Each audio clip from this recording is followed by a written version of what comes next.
প্রথম যখন 500 টাকা লক্ষ্মী ভান্ডার পাই, সেই বছরে পুজোর সময় আমি সেই টাকা আলতা সিঁদুর কিনে সব স্ত্রীদের মধ্যে বিলি করেছিলাম, আর ঠাকুরের কাছে প্রার্থনা করেছিলাম দিদি যেন যুগ যুগান্ত যেন সকলের মধ্যে যেন 500 টাকা হাজার করে যেন হাতে তুলে দিতে পারে। তার জায়গায় আজকে সবাই আরো বেশি পাচ্ছে। আমার এই প্রার্থনা জানি না কখন ভগবানের কান পর্যন্ত গেছে, যেটা আমাদের সকল গরিব দুঃখী সবার, বড়লোক সবার, দিদি কোনো জাতের ভেদ নেই, কোনো মানুষের ভেদাভেদ নেই, প্রত্যেককেই লক্ষ্মী ভান্ডার পেয়ে কোনো রাজনীতির রং দেখে না, কোনো মানুষ কোনো ধর্ম দেখে না, প্রত্যেকের জন্য এই লক্ষ্মী ভান্ডার পেয়ে সব মানুষ খুশি। লক্ষ্মী ভান্ডার পেয়ে ওই টাকা দিয়ে কি কিছু কিনেছেন?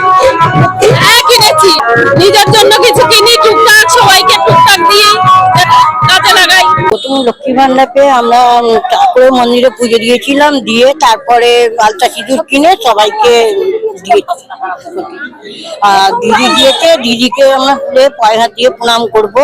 আর দিদি যেন ভালো থাকুক, সুস্থ থাকুক, সবাই যেন